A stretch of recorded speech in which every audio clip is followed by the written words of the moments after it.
let's check out this cupcake house here. This is Baroness von Bonbon in Sugarland Shimmy. Difficulty section regular. I can't tell if this is a run and gun or a boss fight, because I get the feeling with the name of Baroness von Bonbon that this is definitely going to be a boss fight. Alright, and I immediately need to start walloping, so I can easily do that. Okay, so this guy's attacks are almost as short range as mine are. As long as I just make sure to, like, steer the opposite direction of him, then this becomes really straightforward. It also looks like he's, speeding up slightly? I can't really tell. Oh, the other thing is... Oh, okay. I probably need to make sure that I'm crouching, too, if I want to hit that guy faster. Uh-oh. This is bad. Oh, damn you. I thought he was going to be much more annoying than he actually was, but I will need to use my, use some sort of height here to hit him. Ooh, okay. It also looks like he doesn't go all the way to the left side of the screen. And then, I guess the other thing I need to figure out is, oh, okay, so this is randomized. So, I need to kill this waffle iron thing, and... That's not a waffle iron, it's just a waffle. I'd be like, I don't know, looking at a cake and getting confused with like, ah yes, that's clearly a pot. Ooh, I love these things. Oh man, when I was younger and I used to actually eat a lot more candy, Jawbreakers were by far my favorite. This thing also just got destroyed. That was like way easier than anything else. Oh sweet, I can kill this guy very easily too, as long as I just remember to not get hit by the little guys that are running around on the ground. Oh, I think one of them just spawned. That's actually super lame if that's the case. What the crap? He's got a gun? That's super duper not kosher. I mean, maybe. I don't know. You might be able to eat a gun. Don't really know. Alright, so then the real question becomes, at this point, I forget how to use my, my special attack here. That wasn't it. Is it Y? That was not it. That's it. Okay. And I made sure to try and hit the boss directly in the face, and so did she, weirdly enough. I guess she had the the same thought that I had.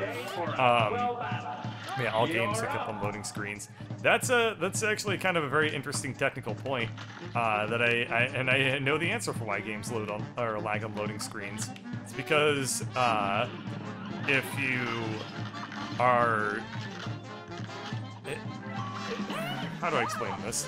So basically, your computer has like a bunch of cores in it at any given time. The computer, sorry, I got randomly distracted there. Your computer has like 6 cores or 4 cores or 2 cores or whatever. And what those are basically just like separate little CPUs that can all be running simultaneously. And so when you have that capability, what you can do with it is you can actually have multitasking, like in a true sense. So when you have a loading screen, what you can do is you can have one of the cores of your computer work on loading all the stuff, and the other core of the computer can... Oh, damn it, I didn't want to dodge that far. Okay, one of the other cores of the computer can focus on doing actually something like filling up the loading bar, for example. That would require a whole CPU dedicated to make that happen.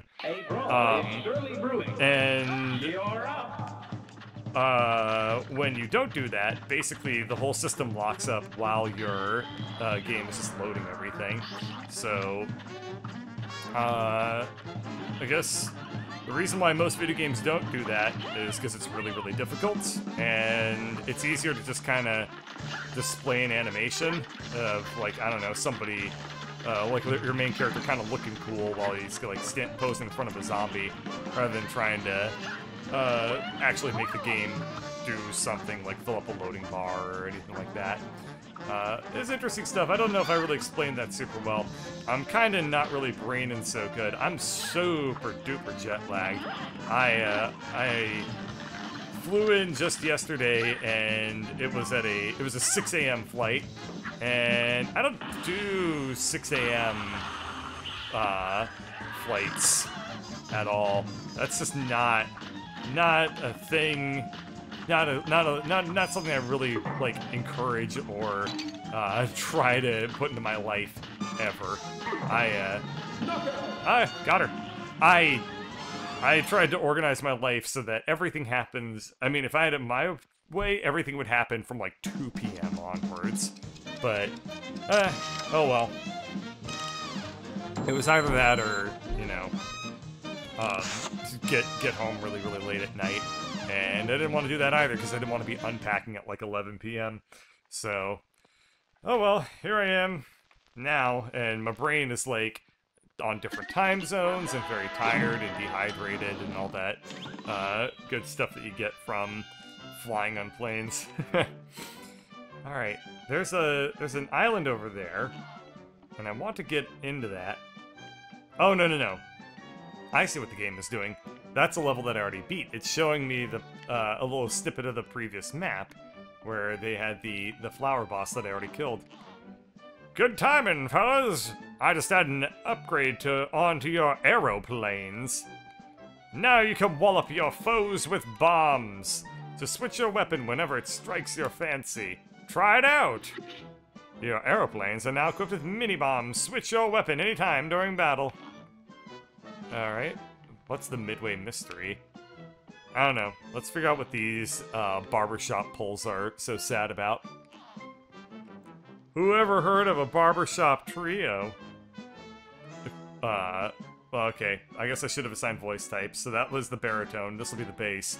If we can't find a fourth member, we'll never sound right again. And then the third one. Oh, I thought it was different ones. Be a pal. Let us know if you spot them, won't you? Okay. Will do, fellows. No barbershop should ever be a trio because then they can't have a dominant set. They can't have a 5/5 chord. A dominant 5/7 chord. Yeah, music theory jokes. Let's not explain those and let's move on to whatever this is.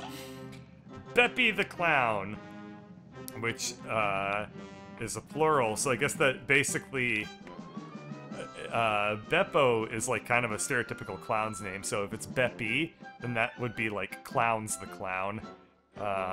In Carnival Kerfuffle. That part's in English, so I won't do any translation there for you. It's a 1 hour difference. I know that, but the time zone still feels like a lot more because, I don't know. Let me have my pathetic excuses, okay? Alright, so Beppy, he doesn't really look like a clown to me. He kind of looks more like a Satan. And I think that if there were such a thing as Satan the Clown, that would be a lot more terrifying. Never mind, this is definitely a pretty good amount of terrifying. Okay. I think what I need to be doing is hitting the head, and I am right. So we'll try to pop that balloon there. And I wonder... So I can parry off of that one thing that just came down like that, the pink dog head. And it looks like there's also a parry opportunity on the front of the train. Well, that sucked. I gotta tell you, I don't really like Beppy's little pole dance that he's got going on there. Oh god, he's got a line too. Knock, knock. Who's there? Charlie who? Charlie Horse. Clowns are Satan, what am I talking about? I knew a guy who volunteered to be a clown at a Christmas hospital, at a children's hospital, and, I mean, you gotta admit, like, pretty far and away from Satan if you're volunteering at a children's hospital, and therefore, based off of that one anecdote about clowneries, I'm gonna assume that all clowns are great people. Oh no, I didn't want to kill that one. I wanted to just, I wanted to parry off of its face. Here we are. Yeah, parried off of the nose. Oh, okay. All parrying is gonna, like, allow me to do is just, refill my, power-ups faster. So basically all I want to do here is jump up when his Charlie Horsery comes down and totally miss with my special attack. Yeah, that was awful. But, hang on. Well, right. let's try to parry coming down from on top of things, as opposed to jumping directly into them. Satan is a fallen angel. Emphasis on angel. You know, usually people emphasize the fallen part, but I'm no theologian, so, I mean, granted, I could speak totally wrong on that front. But, you know, if you're coming to me to learn about religion, then, boy, you have strayed far from the mongoose tree. Let me tell you, last time I set foot in church, like 2 years ago, and when I was there, I went to church every single week. I'm just gonna go ahead and eat this. And what I did, I listened to the sermons and stuff, so you can't say I don't know nothing, anything about theology or the Bible or anything like that. I actually read the Old Testament for fun once. Well, by some abstract definition of the term fun. I tried to read the entire Bible, but I couldn't. By the time I got to the New Testament, I was so exhausted I just didn't bother reading it. But yeah, I read the entire Old Testament, and including some of the bonus content that they cut, like what is it, the Book of Esdras and stuff like that. Like, yeah, I read the shit out of my Old Testament there, and let me tell you, it starts out pretty cool. And then it becomes exhausting. It is so damn boring sometimes. Like, basically, the Bible starts out like this. Why don't I dodge? Why don't you dodge? The Bible starts out like... God damn it. The Bible starts out like this. Get a bunch of stories that you know that are really cool about, like, the Tower of Babelfish. Damn it. Let's just start off on a good foot here. The Tower of all the languages, and, like, Adam and Eve, you know, that's all stuff that we all, like, are pretty familiar with, right? And it's all kind of interesting. And then there's the Book of Exodus. And the Book of Exodus is pretty cool because it's about Moses leading all his people out of Egypt land and telling Pharaoh to let his people go. So that's also pretty cool, right? Like, we have all, like, that's totally fine. Then, in about chapter 20 of the Book of Exodus, everything goes wrong and stays wrong for the entire length of the book. And what happens is it becomes an instruction manual on how to build an altar. And it's like, alright, so here's what you do. Oh, damn you, horse. It's like, alright, so you get like 40 sapphires, and you build this thing out of wood, and you gotta make sure that it's like 19 cubits long and 14 cubits tall, and then what you do is you then also have to inscribe like a little picture of like your favorite animal in the corner of it, and it has to be 8 inches tall and stuff like that. And it's just off. Come on. I'm getting distracted talking about my favorite subject here, the Old Testament. Anyway, it just goes on and on and on and on and on like that. And that's not even the worst of it. So, like, basically after that, like, the Old Testament is basically, like, lists of rules and genealogies.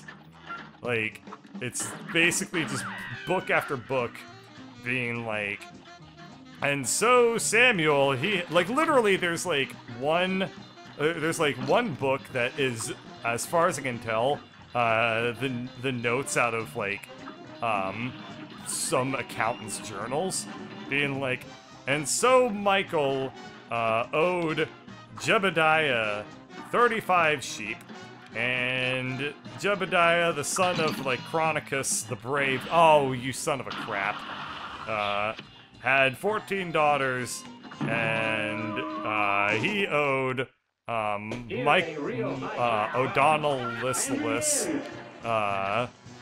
14 horses and stuff like that.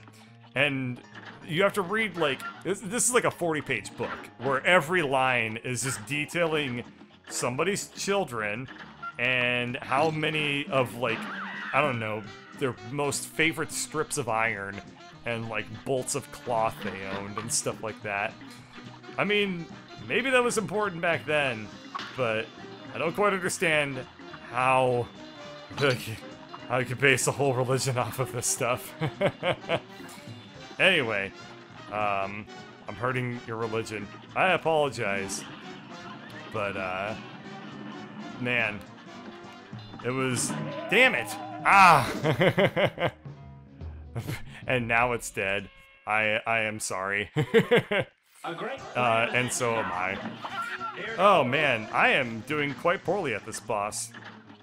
For whatever it's worth, the Old Testament does pick up again in the Book of David. Like, that gets really cool when...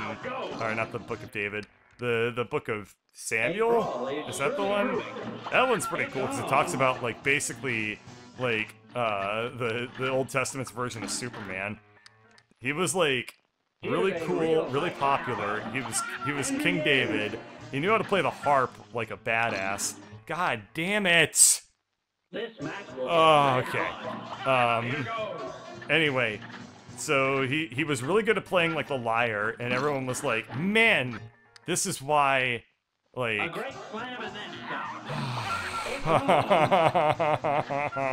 Okay, it's fine, it's fine. So everyone was like, this guy is the best lyre player, which means, like, he should basically get all of the sheep. And so everyone agreed, and I am losing my god mind! I'm losing so bad to Beppy here.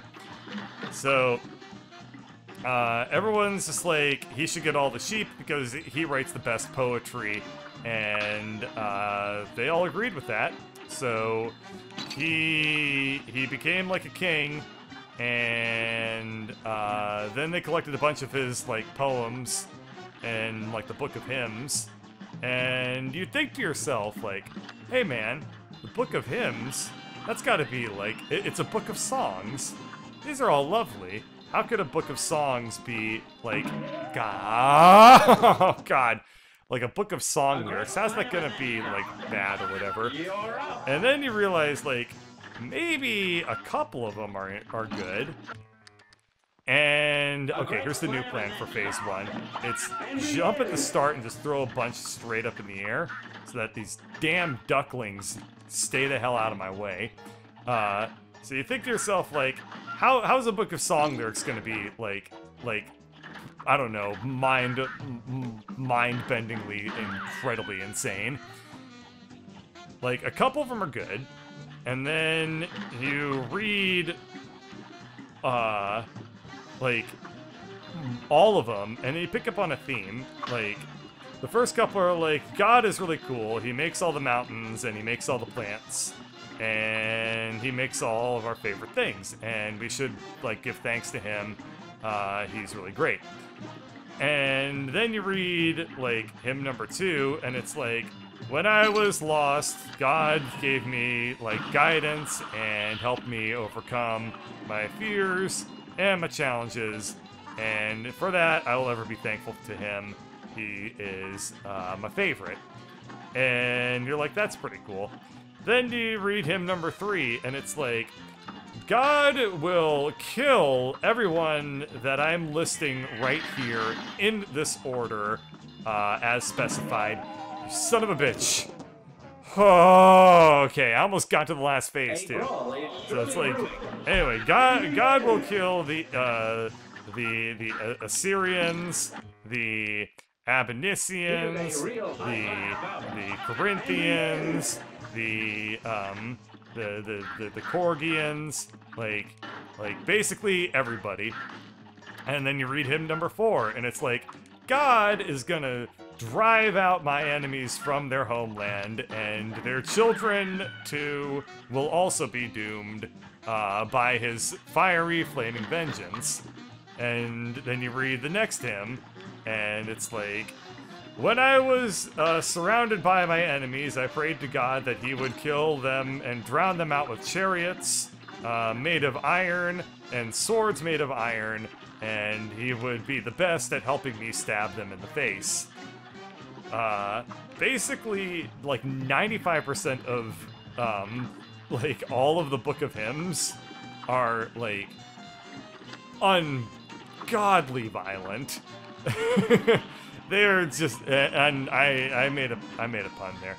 Anyway, just like they're all, not all of them, but like so many of them. Well, that wasn't even fair. Are just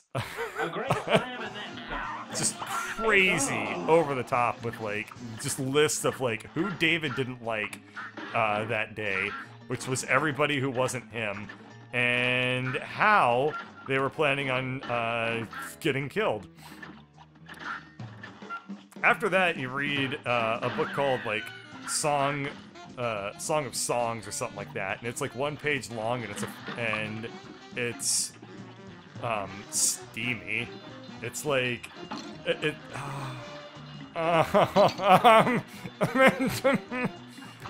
exit the map. It is steamy though. It's like and so I took my lover into the palace garden, and there we lay for multiple hours, lying in each other's arms, betrothed ourselves, betrothed over on, like, the steps, betrothed over on the pillows, betrothed over on, I don't know, old-timey things, like the Fountain of Trevi, we betrothed on top of that thing. We betrothed in the temple. You know, they just, it's like, it's hot. I mean, it's also like a 2,000-year-old version of hot, but I digress.